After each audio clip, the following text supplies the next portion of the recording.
शुरुआत करते हैं अपने पहले विषय से और ये विषय है मल्टी एसेट फंड का फंडा। जी हाँ, आखिर क्या है मल्टीपल फायदे, क्या है ये पूरा मामला, इन सबको समझने के लिए हमारे साथ बेहद खास मेहमान हैं। हमारे साथ wealthify.in से के को फाउंडर आदित्य अग्रवाल साहब जुड़े हुए हैं। आदित्य जी, बहुत बहुत शुक्रिया अपना समय देने के लिए और अच्छा लग रहा है आपसे बातचीत करते हुए। और मैं तो समझ लीजिए कि मैं अपने आप को भी आम निवेशक की तरह ही आज आपके सामने रख रहा हूं। मुझे कुछ नहीं पता कि ये मल्टी एसेट फंड है क्या, क्या इसमें निवेश के लाभ हैं, कैसे इसमें निवेश करें। तो मेरा पहला बेसिक सवाल अपने दर्शकों के हक से मैं पूछना चाहता हूं, मल्टी एसेट फंड का ये पूरा फंडा है क्या? Thank you Prashant. My pleasure to आपके शो आने के लिए और शो पे बुलाने के लिए धन्यवाद। तो आई थिंक मल्टी एसेट समझने का मेरे ख्याल सबसे आसान तरीका है कि अगर हमें मान लीजिए दिल्ली से बॉम्बे जाना है, राइट, दिल्ली से बॉम्बे हमारा लक्ष्य तो तय है। एक सड़क है जिसमें थोड़े गड्ढे ज्यादा हैं और एक सड़क है जिसमें थोड़े गड्ढे कम है, तो आइडली हम वो सड़क प्रेफर करेंगे जो जिसमें गड्ढे कम हो। तो मल्टी एसेट भी उसी तरीके की एक स्ट्रैटेजी है कि मान लीजिए अगर हम सिर्फ इक्विटी इन्वेस्टर है, हमारा लक्ष्य है वेल्थ बढ़ाना, तो इक्विटी इन्वेस्टर, क्योंकि आपको पता है कि इकोनॉमिक रीजंस जैसे वॉर हो गया, कुछ अलग तरह के रीजंस, तो होता है कि इक्विटी मार्केट्स उतार चढ़ाव के थ्रू गुजरते हैं। तो अगर हम सिर्फ इक्विटी इन्वेस्टर हैं तो इक्विटी इन्वेस्टर में हो सकता है कि हमें थोड़े ज्यादा उतार चढ़ाव देखने पड़े। हो सकता है कि हमारा एंड गोल रिटर्न शायद वही हो, बट हमें उतार चढ़ाव ज्यादा देखने पड़े।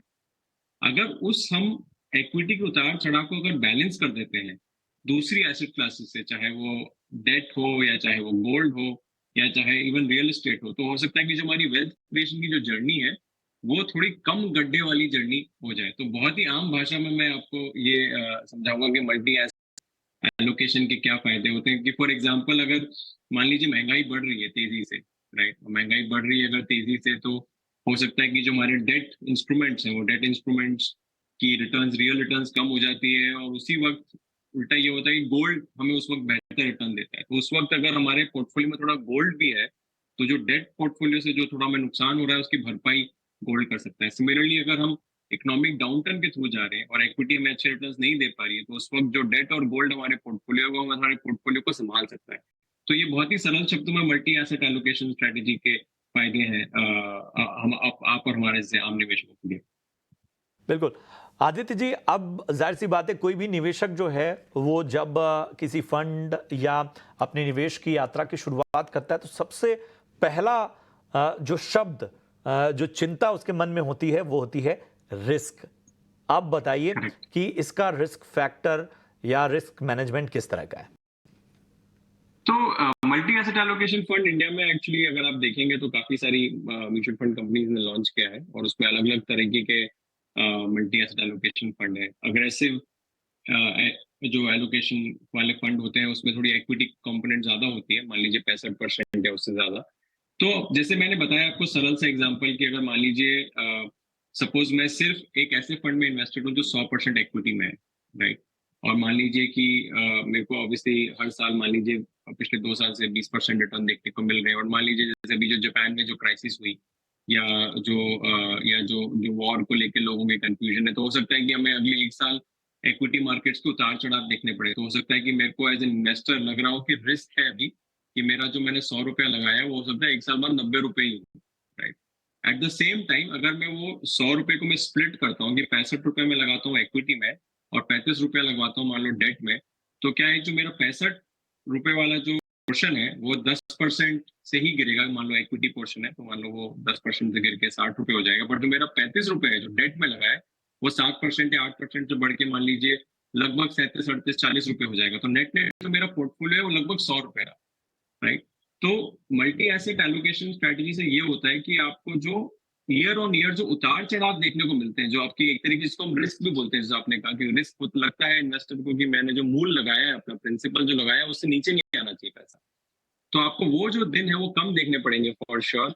और आपकी जो मैंने बताई आपकी जो जर्नी है वो ज्यादा स्मूथ रहेगी। हो सकता है प्योर इक्विटी कंपैरिजन में हो सकता है आपके रिटर्न्स भी थोड़े से कम हो, पर आपकी जो जर्नी है वो डेफिनेटली आपको एज अ आम निवेशक आपको लगेगा कम रिस्की है, और आपको बेहतर जिसे कहते हैं कि आपको ज्यादा कंफर्टेबल लगेगी वो जर्नी कि हाँ मेरा जो मूल है वो मूल तो कम से कम स्टेबल है। बिल्कुल। आदित्य, आप मुझे बताइए कि किस तरह के निवेशकों आप सलाह देंगे कि मल्टी एसेट फंड की तरफ जाएं? करेक्ट। सो ये बहुत बढ़िया सवाल है प्रशांत, क्योंकि एक्चुअली ना हर इन्वेस्टर अलग होता है। तो हम अगर जनरलाइज करना चाहें तो ऐसे बोल सकते हैं कि जो लोग मान लीजिए अपने रिटायरमेंट के करीब है, उनको डेफिनेटली अपने पोर्टफोलियो को थोड़ा डाइवर्सिफाई ज़्यादा करना चाहिए, क्योंकि उनके जो कमाई के साल हैं, वो अब ज़्यादा बचे नहीं हैं, 8-10 साल बचे हैं, उसके बाद अपना रिटायरमेंट एन्जॉय करेंगे। तो ऐसे लोगों को डेफिनेटली अपने पोर्टफोलियो में मल्टी एसेट स्ट्रैटेजी अपनानी चाहिए, ताकि उनको इक्विटी की ग्रोथ भी मिले, पर एट द सेम टाइम क्योंकि उनको पता है कि उनका 8-10 साल का रिटायरमेंट है, तो उनको जो डेट और गोल्ड की जो एक तरीके से कहते हैं बेसिक बेसिक नेचर है कि it will protect your principal, protect your value, वो भी मिले। तो डेफिनेटली जो आप रिटायरमेंट के पास क्लोज है, तो उसमें आप डेफिनेटली आप एक कंजर्वेटिव मल्टी एसेट स्ट्रेटेजी ले सकते हैं, जहां पर आपका 35-40% पैसा इक्विटी में है और बाकी पैसा आपका डेट और गोल्ड में डिवाइडेड है। अगर आप यंग हैं, अगर आप मान लीजिए 30 के हैं और उसमें भी बट मल्टी एसेट इस तरीके से हो जाता है प्रशांत कि मैं अगर 30 साल का हूं, तो मान लीजिए मेरा एक जो SIP है, मान लीजिए 10,000 रुपए का, वो मेरे लंबे समय के गोल के लिए, मान लीजिए मेरे रिटायरमेंट गोल के लिए, तो वहां पे मल्टी एसेट की जगह बेहतर होगा कि इक्विटी करें। पर एट द सेम टाइम आप 30 साल के और आपको पता है 4 साल में आज आपको घर के लिए डाउन पेमेंट करना है, तो वो आप डेफिनेटली वो आप पैसा जो है वो मल्टी एसेट स्ट्रेटेजी में लगा सकते हैं, जहां पर आपका इक्विटी और डेट 50-60% इक्विटी और 40% पैसा आपका डेट गोल्ड में हो, क्योंकि आपको पता है ये 4 साल बाद आपको पैसे की जरूरत है। तो आप without any risk you want to maximise returns, तो वो एक सो डिपेंडिंग ऑन आपकी सिचुएशन, आपके गोल्स क्या है, उसके हिसाब से अपनी मल्टी एसेट स्ट्रेटेजी अपना सकते हैं। और जितना लंबा निवेश समय ऑफ कोर्स उतना ज्यादा इक्विटी, और जितना छोटा निवेश समय उससे उतना ज्यादा डेट ऑफ कोर्स।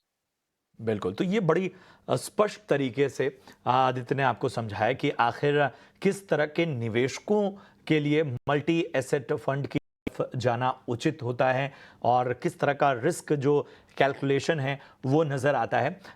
लेकिन आदित्य, सीधे जब निवेशक किसी भी फंड का चुनाव करता है या अपने निवेश की तौर तरीकों को अपग्रेड करता है, तो पहला है कि भाई मेरा फायदा कितना होने वाला है। तो जरा रिटर्न का भी गणित बताई दें।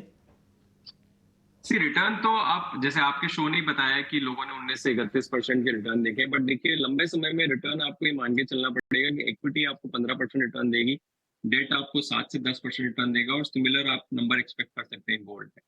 पर क्या होता है, मान लीजिए हम जैसे आज घुसते हैं और हमको लगता है मान लीजिए बाजार महंगा है, और कोई ऐसा मल्टी एसेट फंड हम अगर 3 साल के आउटलुक से घुस रहे हैं जिसमें जहाँ पर ज्यादा डेट और गोल्ड का, तो हो सकता है वहां पे हमें एक इक्विटी के लेवल का रिटर्न मिल जाए अगले 3 साल में without taking that much risk.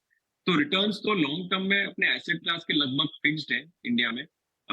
Short term में डेफिनेटली प्रेडिक्ट करना बहुत मुश्किल है कि आपको 19% मिलेगा या 31% मिलेगा, बट एक चीज मैं जरूर कहना चाहूंगा कि कुछ हमारे फंड मैनेजर्स ने अपना लोहा दिखाया है यहाँ पर, और उन्होंने राइट टाइम पे अपने मल्टी एसेट फंड में पैसा शिफ्ट किया है अक्रॉस एसेट क्लासेस, तो उससे वो डेफिनेटली क्लाइंट्स के लिए बेटर रिटर्न जनरेट कर पाए। तो अगर आप जब भी कोई मल्टी एसेट फंड चूज कर रहे हैं, तो आप देखिए उसमें कि वो स्टैटिक एलोकेशन है या डायनेमिक एलोकेशन है। अगर डायनेमिक एलोकेशन की तरफ आप जाएंगे तो आप डेफिनेटली शायद ज्यादा बेहतर रिटर्न कमा सकते हैं। ठीक है, थोड़ा और इसको रिफाइन करते हैं आदित्य। आप लोग रुझान किस तरह का देख रहे हैं मल्टी एसेट फंड में? जो निवेशक हैं उनका झुकाव किस तरह का नजर आ रहा है?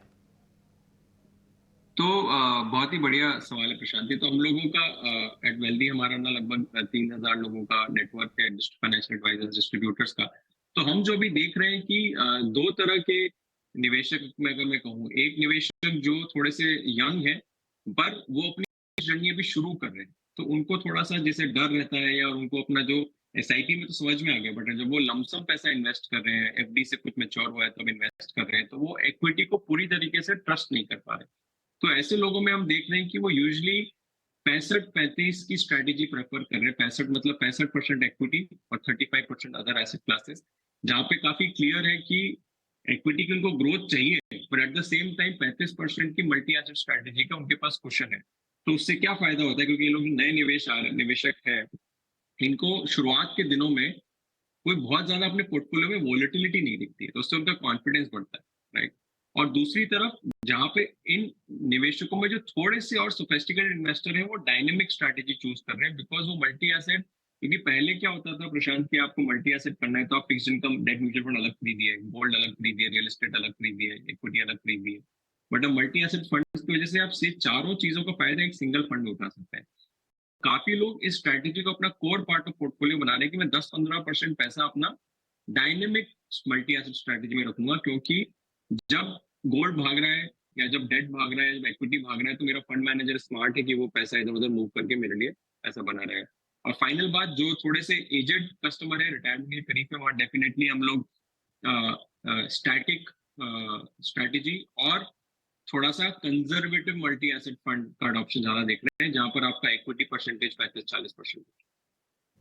बिल्कुल। तो मेरे ख्याल से ये एक तरह का मल्टी एसेट फंड का एक पूरा कैप्सूल है, और ये हम आदित्य जी की ये जो तमाम सलाहें हैं, तमाम बातें हैं, ये हम यूट्यूब पर अलग से अपलोड करेंगे। तो जो दर्शक शायद अपने काम की व्यस्तता की वजह से या कहीं फंसे होने की वजह से लाइव इस चर्चा को नहीं सुन पाए हैं, वो इस मल्टी एसेट फंड के पूरी ABCD को आप सुन सकते हैं यूट्यूब पर। इसको अपलोड करेंगे आपकी सुविधा के लिए। वैसे तो तमाम बातें हो गई आदित्य जी, लेकिन आपको जाते जाते एक सवाल मैं आपसे पूछना चाहता हूं, खास तौर पे जो आंकड़े आए हैं SIP के, वो और शायद ये एक तरह का उत्साह भी बढ़ाता है, क्योंकि हर गुजरते महीनों के साथ एक रिकॉर्ड स्तर पर SIP के आंकड़े आ रहे हैं, और इन सब के बीच में जो डोमेस्टिक इन्वेस्टर बाजार को थामे हुए हैं, और शायद बहुत सारे ग्लोबल फैक्टर्स के बीच में बाजार की मजबूती का एक बहुत बड़ी वजह ये जो रिटेल निवेशक हैं वो भी हैं। आप लोग के बीच में किस तरह की चर्चाएं होती है जब आंकड़े आते हैं? आप लोग के मन में किस तरह के उत्साह दिखाई देता है? उत्साह तो बहुत है, पर उत्साह इस बात का नहीं है कि एसआईपी बढ़ती जा रही है। उत्साह इस बात का है कि मैं डॉलर वर्ड यूज करूंगा, डॉलर बिलियन, क्योंकि मेरे को याद है नंबर। तो हम सालाना हमारा देश जो है, हमारे हाउस होल्ड जो है, सेवर इन्वेस्ट 800 बिलियन सेव करते हैं, 800 बिलियन डॉलर। ये नंबर बढ़ता जा रहा है हर साल, जैसे जैसे हमारी इकोनॉमी बढ़ती जा रही है। और अगर आप एसआईपी का टोटल भी करेंगे ना पूरा, तो भी वो 20 बिलियन डॉलर ही आता है। तो कहने का मतलब ये है कि हम अभी सिर्फ 4% हमारी सेविंग्स का एसआईपी की तरफ आ रहा है पैसा। तो अभी तो जो ग्रोथ है वो काफी बाकी है। और इनफैक्ट हमें तो इस बात का उत्साह है कि अब इंडिया अपने पैसे पे खड़ा है। इंडिया का जो मार्केट है, इंडिया की जो इकोनॉमी है, वो इंडिया के खुद के पैसे पे खड़ा है, रादर देन हम किसी फॉरेन मनी या फॉरेन इन्वेस्टर्स के पैसे पे डिपेंडेंट है। तो उस बात का डेफिनेटली उत्साह है, क्योंकि अल्टीमेटली तो हम भारत देश के नागरिक हैं, और उस प्रोग्रेस को देख के सबसे ज्यादा उत्साह मिलता है। बिल्कुल, और ये वाकई कहते हैं ना कि भारत की ग्रोथ स्टोरी में निवेशकों के जो हाथ मजबूत हो रहे हैं, निवेशक जिस तरह से भारत की अर्थव्यवस्था, भारतीय बाजारों को मजबूती दे रहे हैं, उसकी आंकड़े गवाही दे रहे हैं। शुक्रिया करेंगे आदित्य, आप हमारे साथ जुड़े और तमाम बातों को बहुत ही धैर्य के साथ आपने उनका जवाब दिया। उम्मीद यही करते हैं कि ये जो तमाम बारीक बातें आसान भाषा में हमने अपने निवेशकों और दर्शकों के सामने रखी, उनकी बहुत सी शंकाओं का समाधान हुआ होगा। ऐसे और भी सेशन हम आने वाले वक्त में करेंगे। बहुत बहुत धन्यवाद अपना कीमती समय देने के लिए आदित्य आपका। चलिए, इसी के साथ अब वक्त हो गया है एक छोटे से ब्रेक का। ब्रेक के उस पार एक और खास चर्चा आपके लिए लेकर आएंगे, इंश्योरेंस स्कोर। जी हाँ, क्रेडिट स्कोर आपने सुना होगा, इंश्योरेंस स्कोर। ब्रेक के बाद बड़ी दिलचस्प चर्चा है, आप बने रहिए हमारे साथ।